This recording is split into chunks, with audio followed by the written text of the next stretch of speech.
I went through how the conscious mind works, how the subconscious, and how the body is an expression of the mind. And as you go through that, if you go through it a few times, you're going to see, yeah, that's exactly what happens. Now, I want you to think of this for a moment. When you impress an idea upon your subconscious mind, that alters the vibration of this instrument we call our body. See, our body is a molecular structure. Really what it is. It's a massive energy in a very high speed of vibration. Now, we invented a word to describe our conscious awareness of vibration, and that word is feeling. If you ask a person, how are you today? They'll say, well, I'm feeling fine, or I don't feel that good, I feel great. You never hear a person say, oh, I'm consciously aware of being emotionally involved with a negative idea, so therefore I've moved into a negative vibration. But that's exactly what happens. So you see, as we start to understand this, and we become aware that we're not feeling too good, we can change it. Now, it takes a little training, but you can do it. We are really in charge of how we feel. Now, we let other people upset us, but we don't have to let other people upset us. We don't need to react to them. We can respond. We can listen to what they're saying, and they say, well, you're entitled to your opinion, but that's just not what I'm like. And we can hold our own idea of ourselves. You see, it's important that we grasp how the mind works and that we understand the relationship of the body to the mind and the mind to the body. Now, it's our results that we want to change. Now, our results could be in our physical body. It may want to be, you may want to cast off a few pounds. You may want to put on a couple of pounds. You may want to have a little higher energy. See, all the energy there ever was or ever will be is 100% evenly present in all places at the same time. Everything's energy. You'll hear people say, where does he get all the energy? Where does she get all the... Nobody gets energy. Everybody releases energy. Desire is the triggering mechanism that lets the energy flow. Now, let's go back and have a quick review. Here you've got the little stick person here. There you've got the conscious mind. And remember, you have the sensory factors hooked up to the conscious mind. And then you have the subconscious mind, and then you have the body. Now, the conscious mind has the ability to choose thoughts. Those thoughts turn into pictures. We turn the pictures over to the subconscious mind, and then the subconscious mind expresses the action, all right? Now, what is the problem? Remember, we said the subconscious mind had no ability to reject. We said the subconscious mind cannot differentiate between what's real and what's imagined. How did we arrive on the scene? I'll tell you. When you arrived on the scene, you did not have any conscious faculties developed. The sensory factors weren't even developed. This is how you arrived. That's called the little life. That's the baby. No conscious mind. So there's a subconscious mind. It's wide open. You can put anything in it. You see, your subconscious mind is programmed genetically. That's why we look like our relatives. It's built right into the genes at birth. But then we're programmed environmentally. Carl Mendinger from the Mendinger Foundation in Topeka one time said, environment is more important than heredity.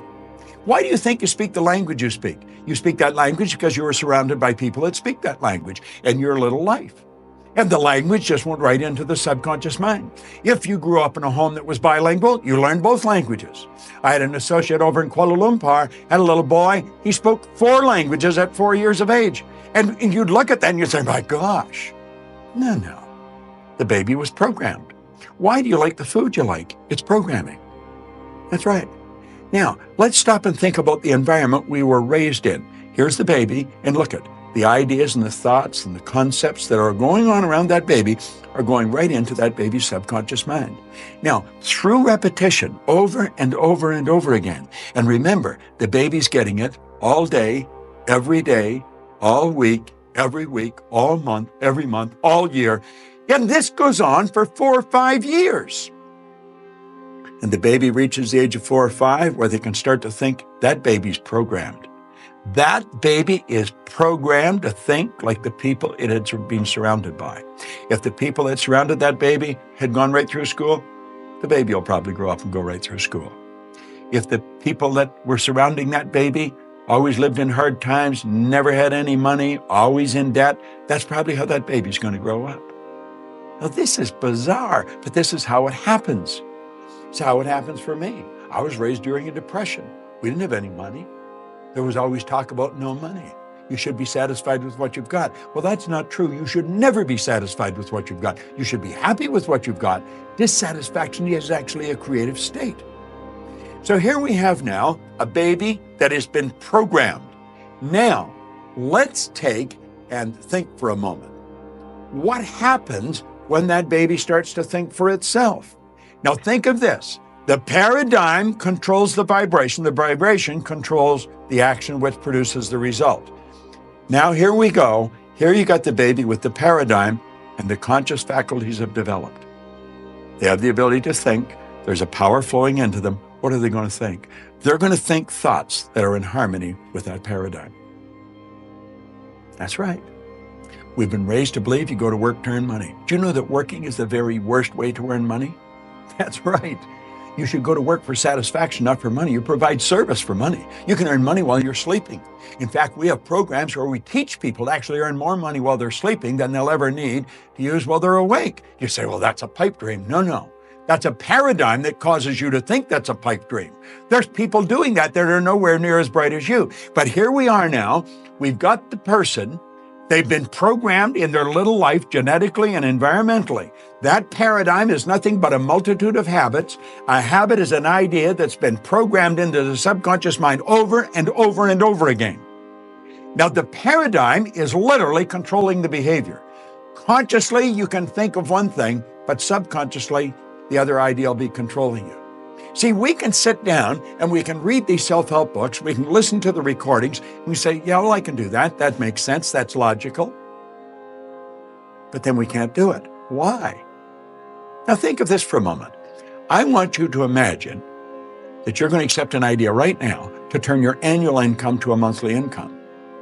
You say, well, I'd like that, but will you do it? Probably not. Your paradigm will stop you. See, your paradigm literally controls the results. Now, let's think of how the paradigm was formed. The paradigm was formed through repetition. The ideas being planted in your subconscious mind. Now, understand your paradigm dictates your logic.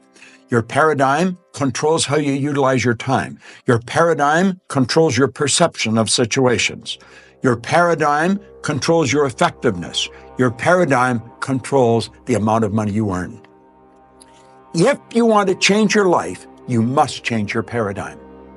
You see, to most people, it's illogical that they could take and turn their annual income to a monthly income.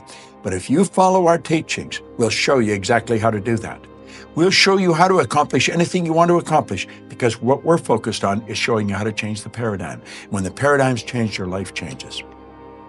It's a beautiful concept. It's an absolutely phenomenal concept. Now you know why you're getting the results you're getting. It has nothing to do with your intellect. Your intellect, you can figure out how to do things.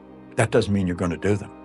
You'll hear people say, I believe that, but their behavior would indicate they've never even heard of it. Why? We believe something on a conscious level. On a subconscious level, the paradigm believes something else. There's a word called praxis. Praxis is the integration of belief with behavior. We've got to take the beliefs that we have consciously, that we determine by thinking, and plant them in the place of the old belief. See, I used to believe that I couldn't do anything better than I was doing. I felt fortunate that I was on the fire department. The idea of building a company that operated all around the world, furthest thing from my mind. But you know something? As I changed my paradigm, my whole world changed. That's what we do. That's what it's all about. You've got to change your paradigm if you want to change your life. Now, you can study all you want. If you don't gain an understanding how to alter that program, and that's what the paradigm is, it's a program. It's a multitude of concepts that are fixed in your subconscious mind that literally control your behavior. It's a beautiful concept to understand. It's a terrible one if you don't understand it, because it literally controls your life. Why do you think most people go right through their life and keep getting the same results year after year after year?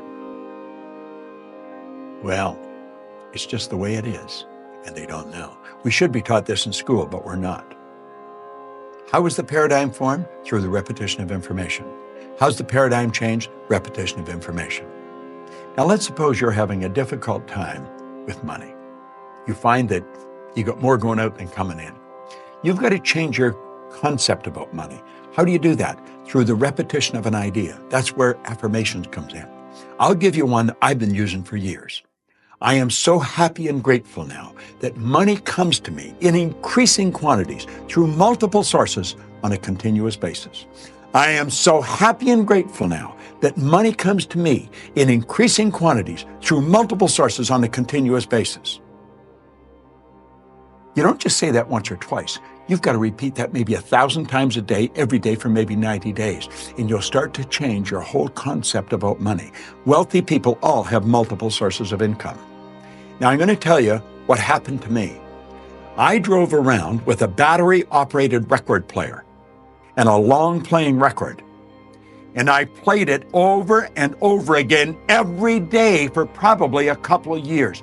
This was so totally illogical. It was behavior. Everybody thought I was losing it. And I'm reading the same book every day, Think and Grow Rich. As a matter of fact, I'm still reading the same book.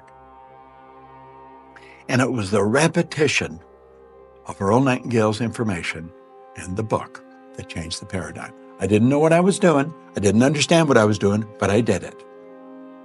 You know, I had a man come up to me in the Waldorf Hotel in New York, the Waldorf Astoria, at the end of a 3-day program, and he said, "Bob, I really want to thank you for what you've just given to me." He said, "For the first time in my life, I've understood how I accomplished what I did." I said, "What did you do?" He said, "I won the gold medal in the decathlon in the Olympics in Melbourne, Australia in 1957.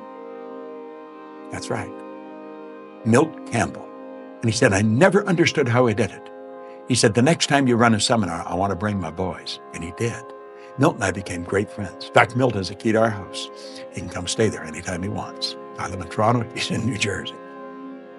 But here was the top athlete in the world, the very best athlete in the world. He didn't understand how he got there.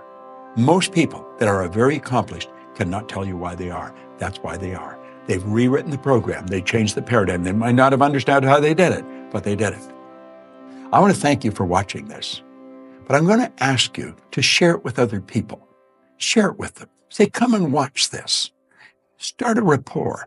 Build a rapport with people, you know. It's a great way to live. And this is great information to understand. Thanks for listening. It's Bob Proctor. I enjoy sharing it with you.